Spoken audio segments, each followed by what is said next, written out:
Buenos días, alumnos de primera y secundaria, y bienvenidos a esta clase de educación religiosa. Como ya les expresaba en las clases anteriores, por distintas circunstancias personales, les voy a tratar de guiar precisamente en estas sesiones a través de estos videos, ¿sí? Muy bien. Recuerden el tema que hemos estado viendo, el macrotema, el tema general que era cuando hablábamos de la creación de Dios, ¿sí? Vimos también lo que es la creación de, bueno, las distintas etapas de la creación desde el Génesis, también vimos algunas de las teorías de lo que es la creación últimamente en lo que es el aspecto científico, pero dando esta visión de lo que vendría a ser la creación, por un lado, la explicación científica que el hombre ha buscado dar, y por otro lado, la explicación de fe. Cuando hablamos de la explicación de fe, el objetivo principal no es narrarte una historia, no es narrarte y darte un contenido histórico, es sobre todo darte un contenido de fe, algo que te ayude y te transmita sobre todo el mensaje, cuyo mensaje precisamente es el de respetar la creación y el de cuidar la creación, viéndolo todo como creación divina, creación de Dios. En ese aspecto, obviamente, vamos a ver y vamos hasta ir cerrando este tema con la historia de un santo, ¿ya? Un santo que precisamente muestra ese amor a la creación, muestra ese compromiso con ella desde su propia experiencia, desde su propio ejemplo de vida, ¿ya? Y qué mejor hacerlo con un santo nuestro, un santo propio. ¿Qué santo vendría a ser?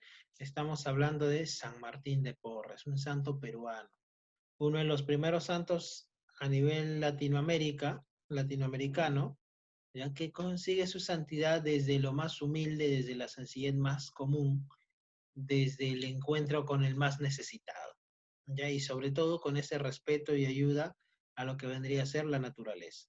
¿Sí? Entonces, veamos un poco la historia de San Martín de Porres.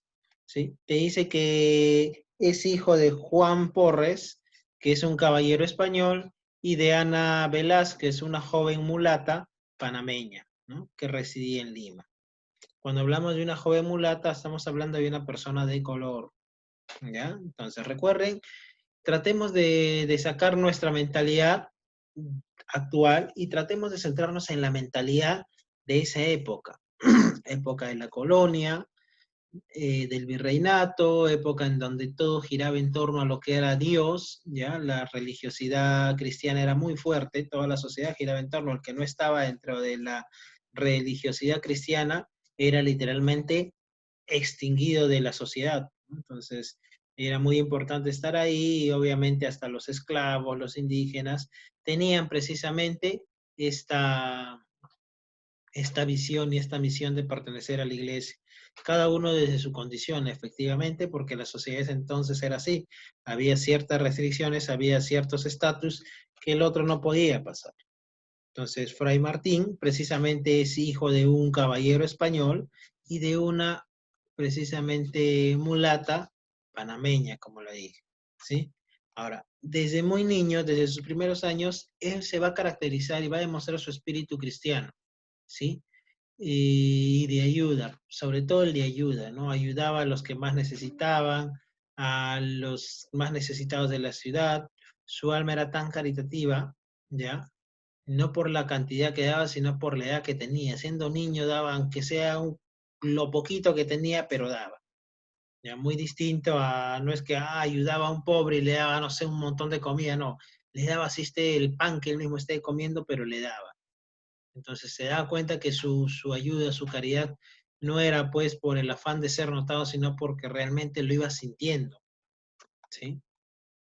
Cuando tenía 12 años empieza a trabajar como barbero, extraía dientes también, dientes, muelas, recetaba hierbas, aliviaba dolores, poco a poco iba adquiriendo ese conocimiento, ¿no?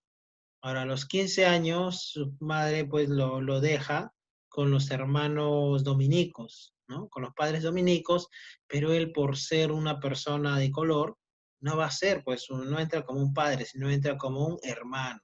Hermano en ese entonces era una categoría menor, no llegaba pues al estatus de los padres dominicos, y es más, era como un hermano donado, o sea que los responsables le daban a él el aspecto de donación para que él se comprometa y esté al servicio de la iglesia en sus posibilidades. Entonces, estando con los hermanos dominicos, precisamente su trabajo, entre otras actividades que hacía, era el de limpiar las celdas, o sea, celdas, no celdas de prisión, muchachos, ¿ah? Cuando hablamos de celdas, hablamos del lugar, el dormitorio de cada uno de los hermanos de ese entonces, el hacer los recados, de ir a comprar. Recuerden que los hermanos dominicos no necesariamente están en el mundo, sino es que están en su, están en su lugar específico, están en su monasterio, están en su parroquia, su capilla, ¿sí? Entonces, él se encargaba de hacer los recados, se encargaba de limpiar las celdas, ayudaba en la cocina, en la sacristía, o sea, era un ayudante más, ¿no? Pero desde esa sencillez que hacía, él seguía demostrando su caridad, siempre tenía las puertas abiertas para los enfermos, para los que más necesitaban, siempre estaba ayudando, sea en el mismo, con los mismos hermanos, o sea, personas de afuera. Él por las mañanas oía la misa, entraba en contemplación con la Eucaristía, después empieza a trabajar directamente con los enfermos en el convento, ¿sí? Ojo, cuando te refiero a este encuentro propio religioso que tiene en la Eucaristía, en la contemplación, te pido y te vuelvo a pedir que tengas precisamente en cuenta, que tengas en cuenta ese estilo de vida de ese entonces.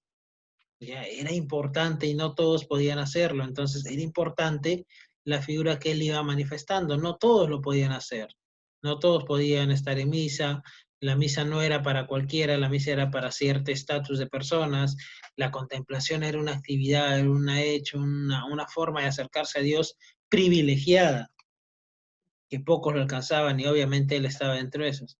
La gente le quería por el gran espíritu cristiano que tenía y llegaba a manifestar precisamente el amor de distintas maneras, ya sea llevando medicinas a los más necesitados, reconciliando matrimonios de personas, enemigos, fomentando la religión a través de su ejemplo, porque eso era lo principal en él, su ejemplo. Fray Martín, como se le llamaba, amaba mucho a los animales, ¿no? Se preocupa por ellos, eh, busca que haya una armonía, e incluso se habla, según la historia y los mitos de Fray Martín, que hizo un pacto de no agresión entre ellos, y es por eso que a veces tú ves en las estampitas, en la figura de Fray Martín, a un perro, a un gato y a un ratón comiendo del mismo plato, porque dice que él también hablaba con los animales, tenía esa cercanía a ellos, le hacían caso. Entonces te ibas dando cuenta que iba un poco plasmando esa idea de santidad ya desde ese entonces, por cómo era su personalidad, ¿no? Por ejemplo, dice que un día vio sangrar a un perro y pudo comunicarse con él, ¿no? Un perro en el cuello, o sea, tenía una herida y se acerca a él y le dice, ¿por qué, pobre viejo? Le dice al perrito, que era un viejito, quisiste ser demasiado listo y provocaste la pelea y te lastimaron. O sea, él tenía ese entendimiento con los animales que también se puede traducir como un don, ¿no? Al igual que San Francisco de Asís, que hablaba con los animales, con la naturaleza, con todo. También se cuenta una anécdota de que hubo una infestación de ratas en el convento y cuando los hermanos pretendían exterminarlo, hablan de exterminarlo, él se siente triste por la vida de aquellos animalitos y habla con ellos y les pide que se vayan a un determinado lugar, que él se encargaría de darles la comida y dice que las ratitas le hicieron caso. Imagínate ese estilo de vida que plasma de San Martín de Porres.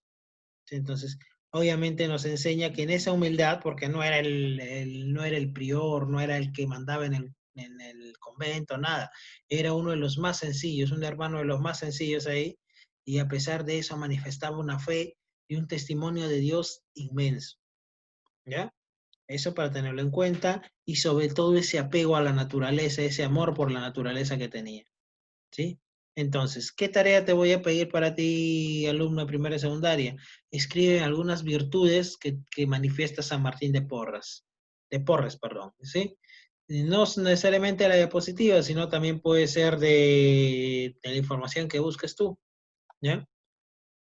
Y responde precisamente a estas dos preguntas, ¿no?